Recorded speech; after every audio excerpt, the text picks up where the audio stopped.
موسیٰ علیہ السلام نے پوچھا یا اللہ جب تو ناراض ہوتا ہے ہمیں کیسے پتہ چلے کہ تو آج کل اپنے بندوں سے ناراض ہے؟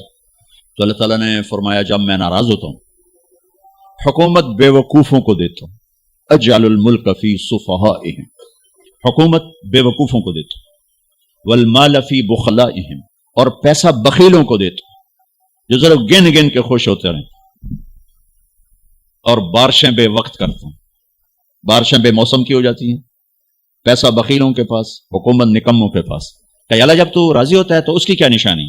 کہ اس کی نشانی یہ ہے کہ اجعل الملک فی حلمائہم، حکومت سمجھدار اور نیک لوگوں کو دیتا ہوں، والمال فی سمحائہم، اور پیسہ سخیوں کو دیتا ہوں، اور بارشیں وقت پہ کرتا ہوں۔ تو موسیٰ سمجھو میں اپنے بندوں سے راضی ہو چکا۔ تو اطعام الطعام میں اشارہ ہے سخی بنو، سخی بنو۔ اللہ تعالیٰ کی ایک وی آئی پی جنت ہے جس کا نام ہے جنت الفردوس۔ اللہ نے باقی جنتیں بنائیں کن کن کن، جنت الفردوس بنائی اپنے ہاتھوں سے۔ کیا چیز بنائی ہوگی؟ تو اللہ نے کہا وعزتی وجلالی لا یجاورنی فیکی بخیل، اے جنت مجھے اپنے عزت و جلال کی قسم تیرے اندر بخیل نہیں جا سکتا، مرد یا عورت بخیل نہیں جا سکتا، سخی جائے گا، بخیل نہیں جا سکتا۔ بخیل سے اللہ کی دوستی لگ نہیں سکتی اور سخی سے ٹوٹ نہیں سکتی۔ شیطان کہتا ہے میں عبادت گزار اور بخیل ہو تو مجھے کوئی ڈر نہیں لگتا، یہ آپ ہی ماریا جائے گا، ایک دن آپ ہی جاوے ڈھانا ہے، یہ جو پیسے کی کشش ہے اس کو مار دے گی۔ اور نافرمان سخی سے ڈرتا رہتا ہوں کہ پتہ نہیں کب بخشا جائے، پتہ نہیں کب بخشا جائے، کب سخاوت کو اللہ پسند کر کے چلو پار کر دو۔ اچھا، جبریل پوچھتے ہیں یا رسول اللہ مل ایمان، ایمان کیا ہے؟ تو آپ نے فرمایا ان تؤمن باللہ وملائکتہ وکتبہ ورسلہ وبالبعث بعد الموت۔ ایمان عقیدہ، اللہ پر، فرشتوں پر، کتابوں پر، رسولوں پر، موت کے بعد کی زندگی۔ یہ مدینے کا سوال ہے۔ اب آخری حج کا سوال ہے یا رسول اللہ مل ایمان۔ پہلے سوال کرنے والے جبریل ہیں اور یہ سوال کرنے والے عمر بن عبس ہیں۔ یا رسول اللہ مل ایمان، ایمان کیا ہے؟ تو آپ نے کیا جواب دیا؟ الصبر والسماح، الصبر والسماح۔ اب چھت بتا رہے ہیں کہ ایمان یہ ہے صبر کر اور معاف کر، صبر کر اور معاف کر۔ میرے بھائی بہنوں، میرے رب کی قسم، جیسے یہ ہے نا وَجَعَلْنَا مِنَ الْمَاءِ كُلَّ شَيْءٍ حَيٍّ أَفَلَا يُؤْمِنُونَ، اللہ نے ہر جاندار کا لازمی جز پانی بنایا۔ پانی نکال دو تو آدمی مر جاتا، ڈی ہائیڈریشن سے موت واقع ہو جاتی۔ ہر جاندار کا لازمی جز پانی، دین کی تمام صفات کا لازمی جز صبر۔ صبر نکال دو تو سارا دین کچرا بن جاتا، صبر نکال دو۔ تو میرے نبی نے فرمایا ایمان کیا ہے؟ صبر کرنا، معاف کرنا۔ معاف وہی کرے گا جو صبر کرے گا، جسے صبر نہیں آتا اسے معاف کرنا بھی نہیں آتا۔ تو ایمان قیامت کے دن اعلان ہوگا صبر والے کھڑے ہو جاؤ، تھوڑی سی جماعت کھڑی ہوگی، بلکہ چلو جنت میں جاؤ۔ ان کو اللہ بغیر حساب کے جنت میں ڈال دے گا۔ جب آپ صبر کرتے ہیں تو ایک طاقت بنتا ہے، لوگوں کی منفی چیزوں کو آپ اپنے اندر سہتے ہیں، برداشت کرتے ہیں۔ صبر اس کو پروسیس کرتا ہے، پھر وہ طاقت بنا کے آپ کے اندر سے باہر پھینکتا ہے، جو پہاڑوں میں سوراخ کر دیتی ہے اگر ہم صبر کرنا سیکھ اور معاف کرنا سیکھ۔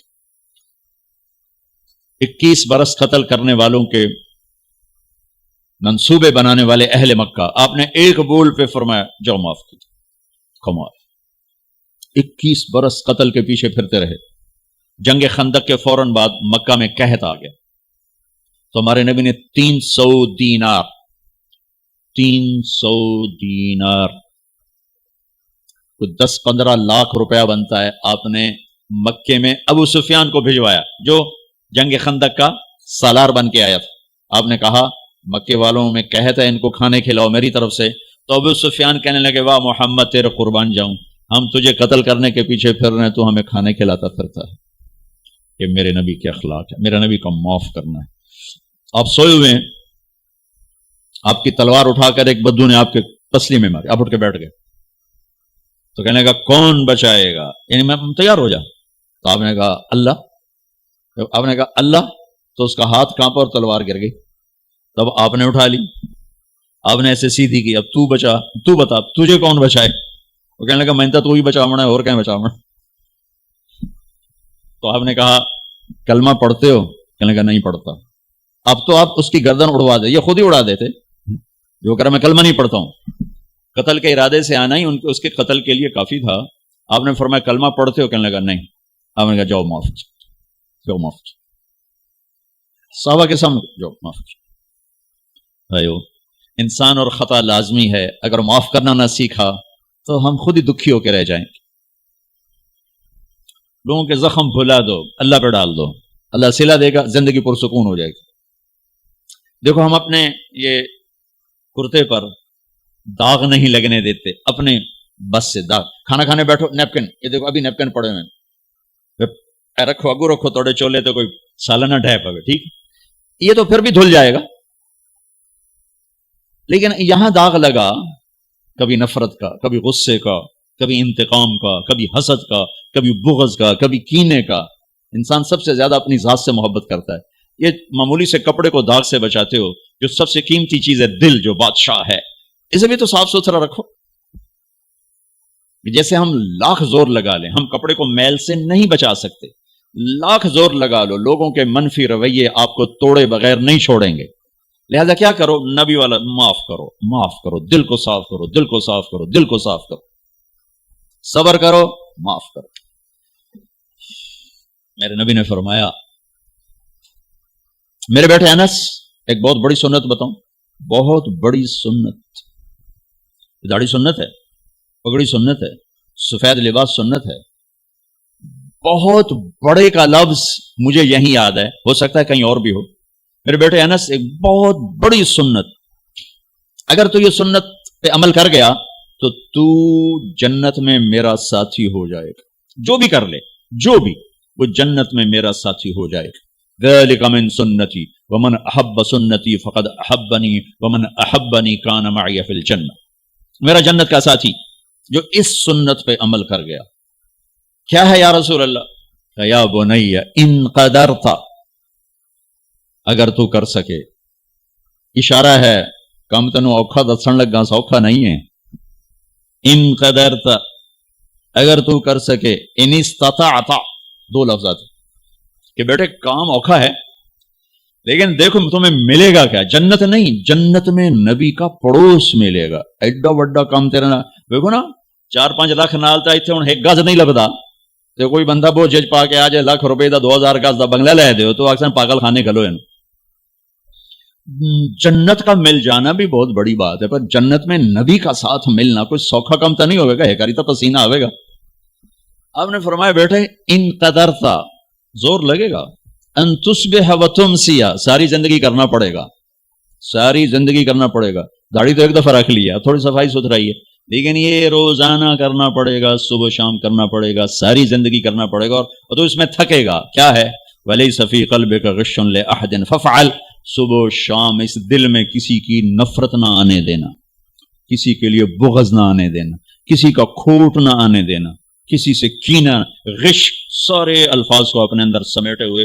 اور میرے نبی کی عجیب بات, لے احد, لے احد, لے احد, کسی بھی انسان, مسلمان نہیں کہا, مومن نہیں کہا, نیک آدمی, نیک عورت نہیں, کسی بھی انسان, لے احدن. آج لے احد 7 ارب انسانوں پہ بولا جا رہا ہے. میرے نبی فرما رہے ہیں میرے بیٹے, دنیا کے تمام انسانوں سے دل صاف رکھنا. کیا ہوگا؟ چاہیے تو جنت میں میرا ساتھی بن جائے.